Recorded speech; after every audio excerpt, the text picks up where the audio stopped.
Nous allons parler des voies humaines en pleine maturité qui peuvent nous donner des renseignements sur les latéralités droitier, gaucher et autiste. Comme chacun sait, la voix de la femme est en haut et la voix de l'homme est en bas. En vertical, ces deux voix sont très éloignées.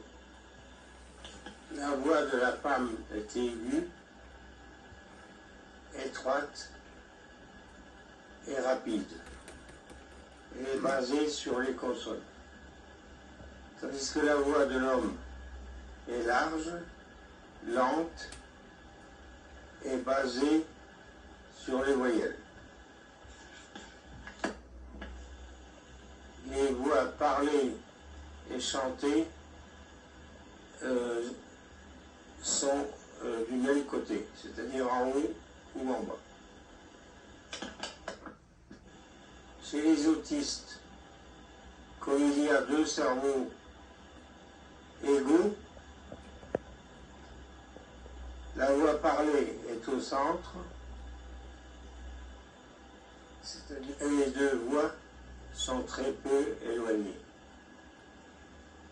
Chez les autistes, la voix chantée est possible en haut et en bas, contrairement aux deux autres catégories qui ne peuvent chanter que d'un côté.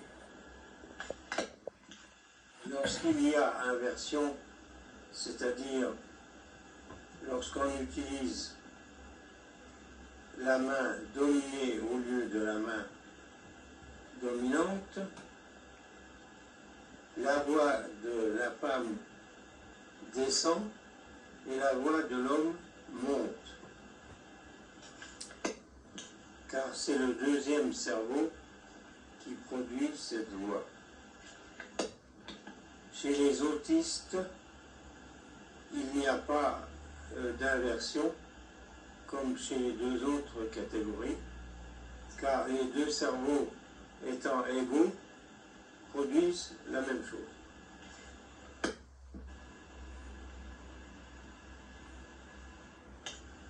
La cause principale, sinon unique, de l'homosexualité chez les droitiers et les gauchers est l'inversion. En effet, si on utilise la deuxième main à la place de la première, le cerveau dominé devient dominant, et comme il est adapté à l'autre sexe, ces individus ont tendance à avoir des pensées et des suggestions qui les amènent à aimer les individus de leur propre sexe.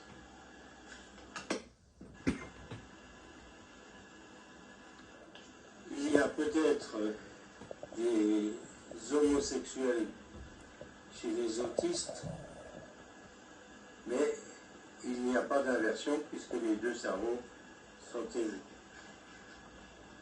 Il y a donc une autre cause. Les droitiers et les gauchers se marient généralement à l'intérieur de la même catégorie, car il semble qu'il y ait plus d'affinité. Bien sûr, les mariages entre les deux catégories peuvent avoir lieu,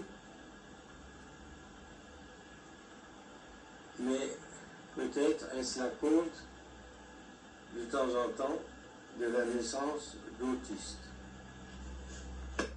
On peut se poser la question de savoir si les autistes F, c'est-à-dire 2F, se marient avec les autistes 2M, c'est-à-dire deux cerveaux M. Dans ce cas, la rareté fait que c'est très difficile de rencontrer l'individu adéquat. Dans la liaison ou le mariage, il faut qu'il y ait un cerveau M et un cerveau F. Chez les autistes connus, qui sont 2F, on s'aperçoit que pour se marier, l'individu qui est un homme se marie avec une gauchère inversée pour avoir un cerveau N dans le mariage. Chez les autistes 2M, il est facile de trouver une femme F, car elles sont toutes F, sauf les inversées.